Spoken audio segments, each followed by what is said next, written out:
Being a business owner doesn't make you a leader. And being a leader means more than owning a business and managing staff. A leader leads by example and motivates their team to be their absolute best.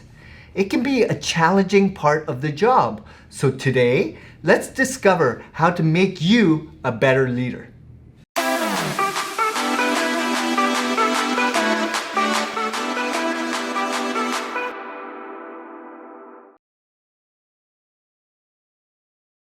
Hi, and welcome back to my channel. My name is John Vong, and I started this company, Local SEO Search, 8 years ago. And it's not always easy. I've never been an owner before. I've never led a team before. I was used to being a sales rep and a worker. I had to switch from an employee mindset to a business owner mindset. I had a lot of work to do, and I had a lot to learn.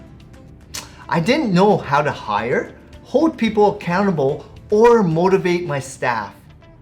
Don't be discouraged if you don't feel like you're the best leader. You can always improve. Being a leader doesn't always come naturally. You have to work at it. These 7 tips will help you become the best leader you can be.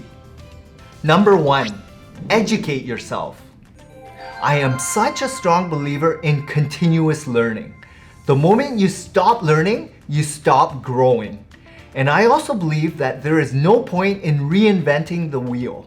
There are great leaders out there in the world, probably some that you already look up to. Reach out to them, read their books, read their blogs, listen to their podcasts, do research, figure out what makes them tick, what inspires them, what their top tips for leadership are, and diversify. Don't just listen to your favorite leader, listen to lots, because they all have different perspectives that are so valuable. And some maybe resonate with you more than others. Great leaders create great leaders themselves. It's your choice how good of a leader you want to be. But it will make your business run smoother and be more profitable in the end. Number 2, learn from other leaders. Research is great, but I advocate for relationship building almost daily. I don't think anything can replace a one-on-one relationship. You don't need to try to build a one-on-one relationship with Tony Robbins or a huge influencer. There are leaders in all of your small communities that are great at what they do. So find them.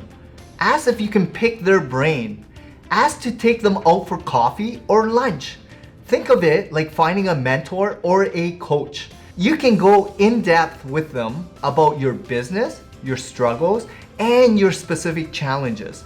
And unlike doing online research, these amazing leaders can give you real, actionable insights and advice. Number 3, identify your strengths and your weaknesses. Nobody's perfect. And we all have things that we excel at and things that we do not excel at. In the past, for me, it's been delegating and holding people accountable. We all have strengths and weaknesses, and I don't think we should be ashamed of either. Weaknesses do not make you a bad person, a bad business owner, or a bad leader. But what makes you a good one is acknowledging those weaknesses. It's working on them and finding ways to improve. Now I let my team make mistakes. I have relinquished a lot of control because that's how they learn, and I've learned that mistakes are not the end of the world. I hold my staff accountable, and it's made us all better. It's made the company run smoother, and it's allowed myself and my staff to grow and learn. Understanding and accepting your strengths and weaknesses will already put you above a lot of other business owners who are too proud to do this. Once you accept it, it will open up more ways for you to grow as a business owner, as a leader, and as a company. Number 4, accept failures. Like I said, mistakes are how we learn. Failures teach us more than successes do, and leaders do not need to be perfect. This one can be hard to grapple with as a business owner, especially in the beginning. But you have to accept that there are things that you can't do. There are things that don't work out, and there are mistakes that you can't take back. But they don't have to ruin you either. From each mistake, you will grow.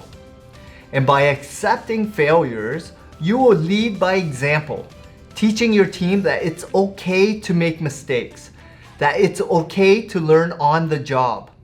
Anyone who's been in business for years will tell you mistakes and failures are part of the journey. And when you experience huge ones or your first ones, it can seem crippling. It can seem like the end, but it's really the beginning. So don't get too hung up on failures. Take a step back and re-evaluate.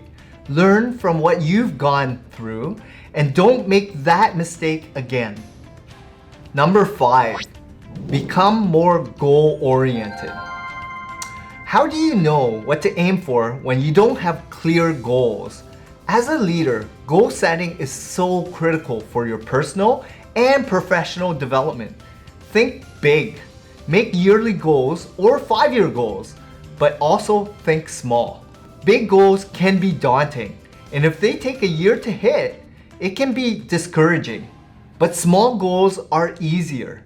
You can do weekly or monthly goals. Check in with yourself. Mark your progress. It will feel so good to see momentum, to see yourself realizing your goals. And for your large goals, break them down into more manageable, smaller goals so that you have a roadmap on how to hit those big goals. And of course, you can pivot along the way. And it's not the end of the world if you don't hit those huge yearly goals, as long as you made progress towards it. As long as you improved, you can try to hit that goal again next year. And share your company goals with the team. Make them feel included. It will help to inspire them to work towards something bigger than themselves. It will also give them a sense of responsibility that they are part of actualizing those goals. Number 6, be more open to your team. Your team should be like a family.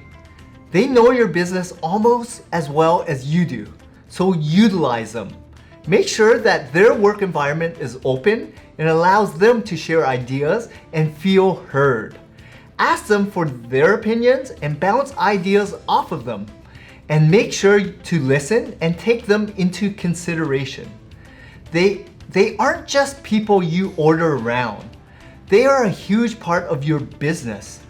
They help it run and grow. Make them feel like they are an integral part of your company. Everyone needs to work as a team to achieve the goals that you've set out. And the more included and heard your team feels, the better they will work. And you want them to feel like they can come to you and be honest with you when there are issues and challenges. Because the sooner they do that, the sooner you can fix those issues and get your business back on track. This will make your employees feel more supported, and it will also make you feel more supported by your employees. Number 7, be a teacher. A big part of leadership and business ownership is continuous learning and growing.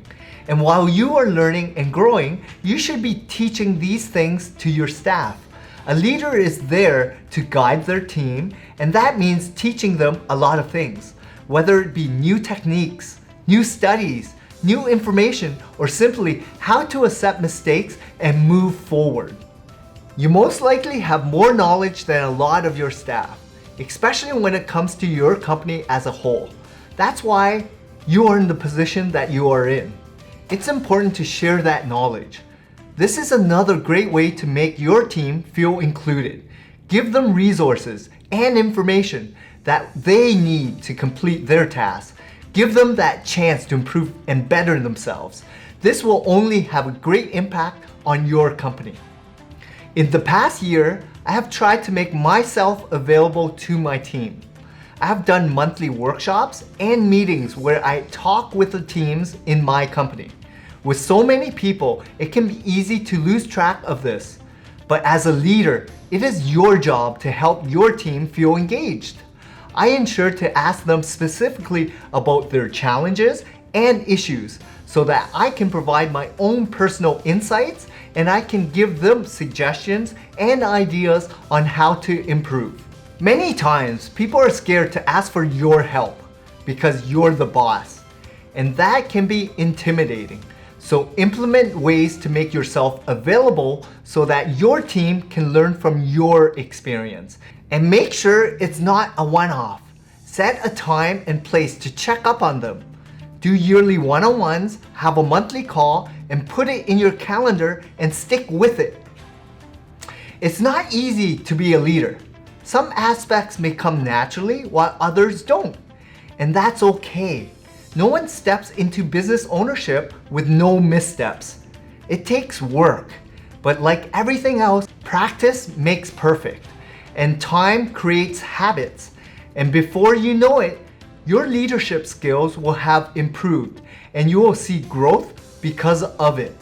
Thank you for watching. Don't forget to subscribe, hit the bell button, like this video, and let's grow together.